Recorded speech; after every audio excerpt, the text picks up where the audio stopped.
Hallo zusammen und herzlich willkommen zu einem weiteren Review. Das mal vom Lego Bags Etui mit Inhalt. Das Etui kommt mit allen wichtigen Schreibutensilien für einen Schultag.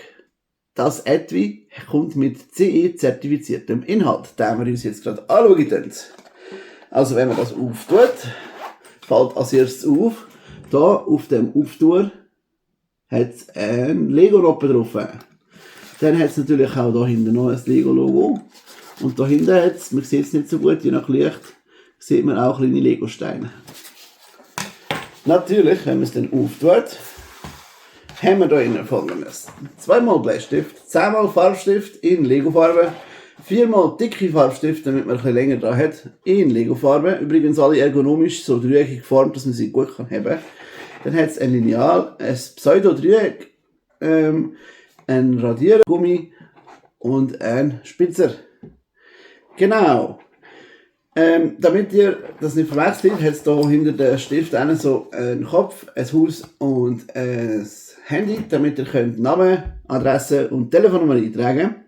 Falls das nicht dauert ist und jetzt keinen Hürde hat, da hinter dem Lego-Logo hat es noch eine Linie mit Namen. Und da außen hat es auch einen Stundenplan. Da außen hat es auch Name und Phone, also Name und Telefonnummer. Das ist zweiseitig, man kann es umkehren, dann ist hinter dann genau das Gleiche.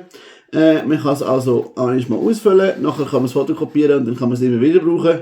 Da hat es auch Platz, um noch was anderes rein zu tun. Und insgesamt hat es da in dem Etui Platz, dass man da noch zum Beispiel eine Schere oder so mitnehmen kann. Genau. Das ist schon eigentlich alles gewesen. Das gibt es für 21,60 auf galaxus.ch.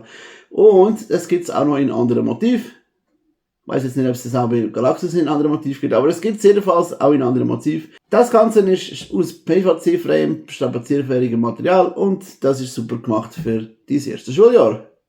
Ich hoffe, euch hat das Video gefallen. Wenn ja, bitte ein Like und ein Kommentar.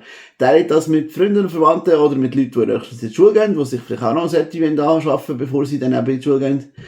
Und es würde uns mega freuen, wenn du uns abonnierst, dass du keine zukünftigen Videos verpasst. Ebenfalls würde es uns freuen, wenn du noch ein bisschen bleibst und schaust, was wir sonst noch auf unserem Kanal haben. Wir haben ganz viele Playlists, gang und stöbern dich durch.